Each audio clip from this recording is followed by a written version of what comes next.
खुलुमबाय आंनि YouTube channel नायगिरि नोंथांमोनखौ गासिखौबो बे समाव बरायबाय।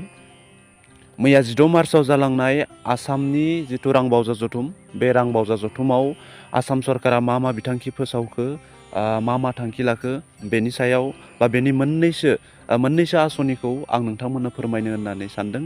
बे समाव आं गासैबो आसनिफोरखौ नोंथांमोननो फोरमायजोबनायाव सम्भब जायाखै।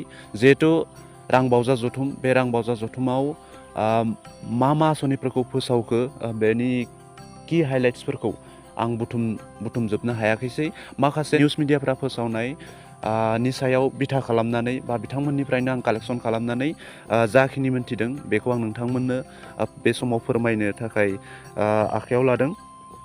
मैयानि जिथु जालांनाय आसाम रांबावजा जथुम, बे आसाम रांबावजा जथुमखौ आसामनि रांखान्थि मन्त्रि अजन्ता नियग बिथाङा प्रेजेन्ट खालामदों।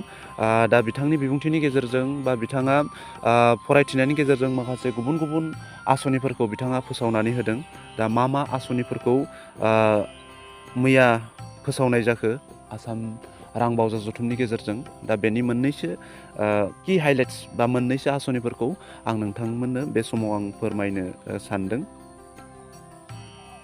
दा मैयानि रांबावजा जथुमाव फोरमायनाय बादिब्ला आसाम सरकारा देग्लाय 1 लाख लाइमोनफोरनो 2 लाख राङै अनसुंथाइ होनो बिथांखि लादों। आसाम सरकारा आसामनि माखासे लाइमोनफोर, जायफोर लाइमोनफ्रा हाबा गैयै जेंनायाव गोग्लैनानै दङ, जायफोर सुबुंफ्रा लेखा गोरों नाथाय खामानि मावनो थाखाय खामानि मोनाखै बा गावखौ इस्टाब्लिस खालामनो थाखाय बिथांमोना लाइमोनफोरनो 2 लाख राङै अनसुंथाइ होगोन होननानै बुंदों। दा बे डाटाखौ आंबो गुबुन निउस मिडियाफोरनिफ्रायसो बुथुमनाय जादों। मैयानि रांबावजा जथुमाव फोसावबावनाय बादिब्ला सेल्फ हेल्प ग्रुपनि साफ्रोमबो आइजो एबा सोद्रोमाफोरनो 1000 रां होगोन आसाम सरकारा जिथु बाजेट सेसन, बेवहाय बेखौ फोसावनाय जादों।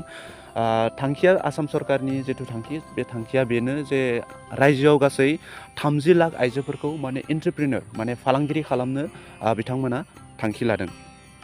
दा मैयानि रांबावजा जथुमाव फोसावबावनाय बादिब्ला आसामनि गासै गं 100 मडेल फरायसालि, आदर्श फरायसालि आरो गं 500 फरायसालिफोरनि इनफ्रास्ट्राक्चारफोरखौ जौगाहोनो थाखाय बिथांखि लादों बा आसनि लादों आरो। दा माखासे निउस मिडियाफोराव फोसावनाय बादिब्ला आसाम सरकारा गासै गं 500 गोजौसिन गेजेरारि फरायसालिफोरनो, माने हायार सेकेन्डारि स्कुलफोरनो 1 कौटि रां होगोन होननानै फोरमायदों। बेखौ आङो माखासे निउस मिडियाफोरनिफ्राय बे बाथ्राखौ आं बुथुमनानै बे समाव नोंथांमोननो फोरमायनाय जादों। मैयानि रांबावजा जथुमाव आरो फोसावबावनाय बादिब्ला मेट्रिक आनजादाव जायफोर फरायसाफोरा सेथि थाखोआव उथ्रिगोन बा जायफोर फरायसाफोरा सेथि थाखोआव उथ्रियो बिथांमोननो आनन्दराम बर'आ बान्था होगोन आसाम सरकारा। आरो हायार सेकेन्डारियाव जुदि सेथि थाखोआव उथ्रिसारोब्ला बिथांमोननो स्कुटि होनाय जागोन। बेवहाय बयस गार्लस, हौवासा हिन्जावसा रावखौबो मख'वाखै। जायखिजाया जाय फरायसाफ्रानोखि सेथि थाखोआव उथ्रिसारो बिथांमोना आनन्दराम बर'आ एवार्ड मोनगोन, आनन्दराम बर'आ बान्था मोनगोन। आरो हायार सेकेन्डारियाव उथ्रिसारोब्ला बिथांमोना स्कुटिखौ मोननो हागोन, हौवासा हिन्जावसा जायखिजाया फरायसायानो। आगुनि समाव खालि हिन्जावसाफोरनोल' होनाय जायोमोन, नाथाय दायो हौवासा हिन्जावसा जायफोर फरायसाफ्रा सेथि थाखोआव उथ्रिगोन बिथांमोनानो मोनगोन। मैयानि रांबावजा जथुमाव फोसावबावनाय बादिब्ला जायफोर फरायसाफोरा थाखो 9आव सेथि थाखोआव उथ्रिसारगोन बैसोर फरायसाफोरनो टेब्लेट होनाय जागोन। लोगोसे बिथांखि लाबावदों आसाम सरकारा जे गभर्नमेन्ट स्कुल आरो प्रभिन्सियेलाइज स्कुल, माने सरकारि फरायसालि आरो सरकारि खालामजानाय फरायसालिफोराव थाखो 9आव फरायबाय थानाय फरायसाफोरनो साफ्रोमनोबो साइकेल होगोन।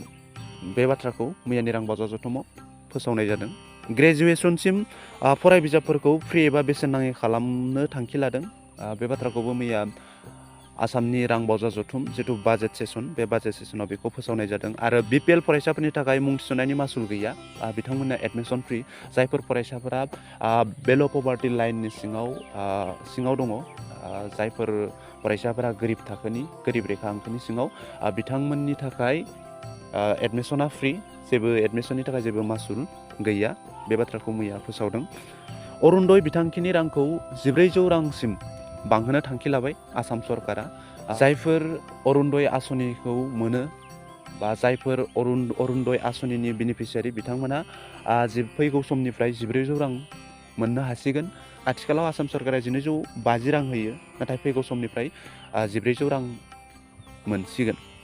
पस्ट ग्रेजुवेट फरायबाय थानाय फरायसाफोरनो ट्राभेल ग्रेन्ट एबा मबिलिटि ग्रेन्ट माने दावबायनायनि अनसुंथाइ महरै बोसोराव 10,000 रां होनो बिथांखि लादों। माने साफ्रोम जायफोर फरायसाफ्रा पोस्ट ग्रेजुवेट फरायगासिनो दङ, पोस्ट ग्रेजुवेट खालामगासिनो दङ, बिथांमोना मबिलिटि ग्रान्ट माने दावबायनायनि जिथु अनसुंथाइ महरै बोसोरफायाव 10,000 रां मोननो हागोन।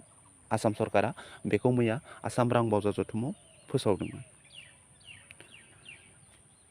दा बेखिनियानो नोंथांमोननो ए टु जेड आं गासिखौबो होजोबनो हायाखैसै, थेवबो आं जाखिनि मिथिगौ, जाखिनि मोनदों, गुसुं समनि गेजेराव आं जेखिनि कालेक्सन खालामनानै बा जेखिनि बुथुमनानै मोनदों, आं बेखिनिखौनो नोंथांमोननो दिनै बे समाव प्रेजेन्ट खालामबाय बा नोंथांमोननो फोरमायबाय।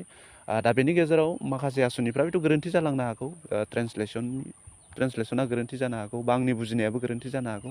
दा बेनि थाखाय नोंथांमोननि सेराव निमाहा बिनाय थाबाय। फैबाय थानाय समफोराव नोंथांमोना आंनि चेनेलखौ अनसायगोन, बेबायदिनो गोदान गोदान माखासे इनफरमेसन बा खौरां मोनबाय थानो थाखाय नोंथांमोना आंनि चेनेलखौ साबस्क्राइब खालामगोन, आं बेखौ मिजिंथिबाय। लोगोसे गुरै खावलायनाय थाबाय। गोजोन्थों।